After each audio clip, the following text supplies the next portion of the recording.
Saudações, gente bonita. Em Goiás, meio-dia e meia e mais de 30 graus, certamente. É um sol para cada habitante de Goiás. Só que eu esqueci meus remédios em casa, então vou ter que voltar. Né? O segredo de uma saúde razoável é medicamentação em dia, de maneira séria. Então, paciência. Comi a comidinha boa da minha mãe e estou regressando. Como algumas pessoas incomodam quando eu tossindo, eu às vezes vou pausar as filmagens para ninguém se sentir, sabe? Sei lá, né, como as pessoas se sentem. Mas enfim, o que aconteceu, voltando a tocar no assunto, o que aconteceu no Equador foi extremamente grave. O Itamaraty já soltou uma nota, mas honestamente, nota de repúdio é muito pouco. Com todo o respeito possível para esses casos, o Brasil devia convocar o embaixador do Equador, ouvir a história dele, e a não ser que ele tenha dado um motivo assim muito tipo, o cara estava violentando uma criança lá dentro, expulsar ele e retirar o embaixador brasileiro do Equador. Todas as nações deviam fazer isso. Porque o que o Equador fez é inconcebível. É um governo zumbi de extrema direita que está prejudicando o Equador de várias maneiras possíveis para agradar os Estados Unidos. E isso faz sentido porque o presidente que os equatorianos elegeram nasceu nos Estados Unidos. Ele é nascido em Miami. Certo? Ele é nascido em Miami. Os equatorianos elegeram um americano para ser presidente do país. Então, eu acho que o sul-americano ainda não entendeu a relação causa e efeito entre voto e administração pública. Olha o que está acontecendo na Argentina. Sabe, hoje eu não bloqueei menos de 8, 10, não sei, na rede das tretas, né? Perfis tinha uns que tinham 6 seguidores, 5 seguidores, tinha uns que tinham um pouco mais, de mileístas, sabe? Não é uma defesa do governo Milei, porque esses caras não têm dado para defender o governo Milei. Defender porque a inflação abaixou? Não, pelo contrário, a inflação mais alta do mundo atualmente. Muito mais alta que a da Venezuela. Salários aumentaram? Muito pelo contrário. 12% da população argentina está em indigência. 11,5% na prática está sem teto. O índice de pobreza é o maior dos últimos 20 anos. A Argentina está destruída. E o que o Milei está fazendo? Entregando o que resta do país para os Estados Unidos. Não sei quem dos Estados Unidos para ocupar a Bacia do Prata, fazer uma base naval no país, fazer não sei o que, está entregando o país para os americanos. Mais ou menos como o governo do Paraguai faz. E só, cara, é um governo que vive desses factoides. Sabe, é igual o Bozo. Vocês se lembram que o Bozo tinha no Trump um amigo imaginário? I love you. O deslumbramento é o mesmo. Deslumbramento é o mesmo. Porque esses caras não são só malucos. Ainda que o Milei seja clinicamente doido, né? Esses caras são perversos. São ególatras, sociopatas perversos. E mesmo assim, a população argentina elegeu. Assim como a população equatoriana elegeu um americano presidente. E na cabeça dessas pessoas, de alguma forma isso fazia sentido, certo? Eu creio que muita gente avisou que era uma ideia ruim, mas né, depois que as pessoas entram nesses estados de loucura, de estase coletiva, eu creio que deve ser muito difícil sair dessa, né? E aí não saem e elegem essas coisas. Tipo, né? Porque o caso do Peru é diferente. A Dina Boluarte deu um golpe. Certo? Tipo o que o Temer deu. Ou o Lenin Moreno deu. Lembrando, inclusive, falando em Lenin Moreno, que o Equador foi o país responsável, a direita equatoriana, né? A direita, porque a direita não tem pátria, por entregar o Julian Assange aos britânicos. Foi o Equador, o país que fez isso foi o Equador. E agora a direita no Equador deu mais um passo para a infâmia ao invadir a Embaixada do México e prender o vice-presidente da época do Rafael Correa. Cara, invadir a embaixada de um país, mas aí é o que eu mesmo comentei mais cedo.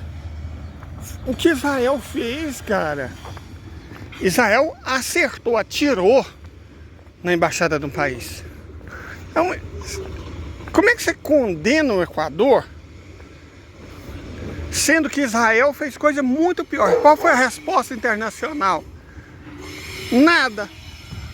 Porque como nós já havíamos previsto, os Estados Unidos e o Reino Unido, o Ocidente, né, bloqueou qualquer resposta efetiva. Certo? Foi o que aconteceu. Nossa, trem pequeno, poucas locomotivas, não tinha nem poucos vagões, não tinha nenhuma locomotiva na parte de trás. Então, né, de certo, tô indo para Goiandira ou para alguma fábrica pegar mais vagões. De toda forma, voltando ao assunto, cara, anos atrás isso seria inconcebível, mas esses regimes maniqueístas, esses regimes, que vamos usar a palavra, isso é um regime, regimes como o do Equador, da Argentina, eles não se pautam pela mínima decência. É isso, eles não são decentes. Não há decência. Nem um pouco de decência. Não há decência no Milei. Não há decência no Noboa. Não há decência nos mileístas. Não há decência nos noboístas. Assim como não há decência no Bolsonaro.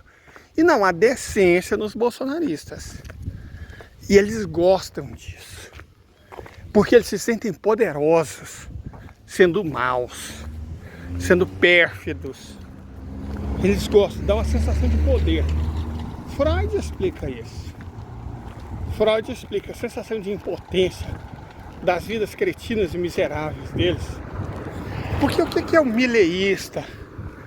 O que é o bolsonarista? O que provavelmente é o noboísta? É alguém profundamente frustrado.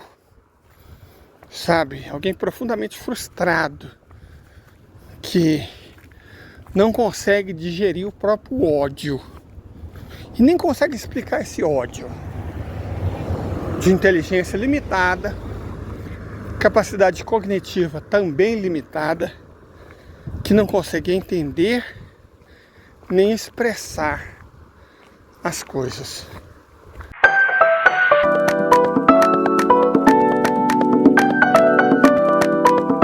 Sabe, essa é a verdade. É esse tipo de público. Esse público sempre existiu. Não tem a menor dúvida quanto a isso. Nos melhores momentos da civilização, eles são 15%, um sexto. Nos piores, eles são 30%. Um terço, mais ou menos. E agora nós estamos nos piores momentos. Graças a Steve Bannon, né? As redes sociais, as plataformas digitais, essa gente conseguiu encontrar uma caixa de ressonância para toda a frustração que eles carregam dentro deles. Agora, isso não me espanta, porque essa gente é assim. O que me espanta, e na verdade deveria preocupar não só a mim, mas a todos, é como essa gente consegue formar a maioria. Mas aí nós já explicamos também. O discurso identitarista tem um papel importantíssimo nisso. Essa gente consegue formar a maioria recrutando as pessoas conservadoras. Certo? Originalmente pessoas pobres que se sentem ofendidas. Então, segundo o critério dos mesmos identitaristas, estão sendo ofendidos pelas atitudes wokeístas de uma minoria barulhenta e sem noção. E aí, esse terço pérfido, pútrido, asqueroso, repulsivo, repugnante, odioso da população consegue fazer maioria. Que tem os crentes, né? São evangélicos, essencialmente. Tem os evangélicos, que joga a religião no meio. Os evangélicos não são a camada mais inteligente e reflexiva de nenhuma população. Então, se reúne os evangélicos, mais alguns espectros conservadores, inclusive tradicionais, como as comunidades indígenas do Equador, e aí eles conseguem fazer maioria. Tem os jovens também são importantíssimos nesse papel, porque esse discurso seduz muitos jovens. É aquilo que, tem até um humorista, né, que falou que o jovem entende tudo porque ele é burro. Eu já expliquei que é verdade. E eu me lembro muito bem quando eu era jovem. Eu era exatamente assim. Eu entendia tudo, sem entender nada. Por quê? Porque eu era burro. É o que os jovens são. Certo? Você tem, claro, mas eu nunca fiz parte dessa elite. Você tem aquele jovem que desconfia. Eu nunca tive o privilégio de pertencer a essa classe, porque eu era um jovem muito convicto. Mas eu sei que existem jovens que não se deixam levar facilmente, não se deixam seduzir. Parabéns, meus sinceros cumprimentos a todos estes. Mas a maioria é como eu era. Trouxa. Emocionada. Empolgada. E aí entra nesses esparrelos. O jovem, o público jovem foi importantíssimo para a eleição do Milei. Também foi importantíssimo para a eleição do Noboa. Porque traz o discurso da modernidade, né, da mudança, de deixar de lado as antigas ideologias. É o discurso pós-modernista, é o discurso identitarista, woke em sua essência mais refinada, né? O cara de pau do Aécio, que foi quem começou o inferno no Brasil, ao não aceitar a derrota para a Dilma, e a partir daí começar a conspirar pelo golpe, o cara de pau do Aécio teve a ousadia de ressuscitar e falar que o Brasil está muito polarizado. Cara, ele polarizou. Ele liderou a polarização. Essa gente é muito cínica. Sabe, ela é muito cínica. Essa gente é muito cínica. Então a gente fala de coisas. Leila, mas você não tem nada positivo para falar sobre essa gente? Não, é claro que não. O que tem de positivo a falar sobre eles? Não tem nada de positivo a falar sobre eles. Fala o quê? Olha o que eles são, olha o que eles fazem. Olha o que eles dizem. Olha como eles se posicionam. Como eu disse, Eles são uma minoria, mas graças aos evangélicos e incrivelmente aos wokeístas, eles se tornaram a maioria e estão destruindo país por país em favor dos Estados Unidos da América. É doloroso se a gente for pensar. Os nossos irmãos, cara, nós estamos no 4º mês do ano. Olha o que os argentinos já passaram. Se o Milei não for deposto, ele ainda vai governar o país 44 meses. Considera o estrago que esse rato imundo já fez no país. Agora multiplica isso por 11. A Argentina vai sobreviver? Cara, eu acho que não. Ah, uma pessoa só não destrói um país. Pergunta pro Boris Yeltsin. Pergunta pro Boris Yeltsin. Se um rato só não é capaz de destruir um país, só perguntar pro Boris Yeltsin. Só perguntar pra ele. O Milei é um Boris Yeltsin da vida. A verdade é essa. Ele é um Boris Yeltsin. Só que ao invés de problemas graves com alcoolismo, o Milei tem problemas mentais, nítidos e morais. Sabe? O que passa na cabeça do argentino médio que votou num sujeito que conversa com o espírito do próprio cachorro? Vocês têm noção do que é isso? O sujeito interpreta os latidos de uma médium que incorpora o espírito de um cachorro. Cara, você deixaria realmente uma pessoa assim na companhia da sua mãe, na companhia da sua filha ou filho, criança? Você deixaria? Mas parece que os argentinos não apenas deixariam, como elegeram um cara desse presidente. Bom, aí evidentemente nós temos um problema. E um problema grave de percepção. Sabe, essas pessoas não conseguem perceber o mal. Porque a questão é essa. É o mal.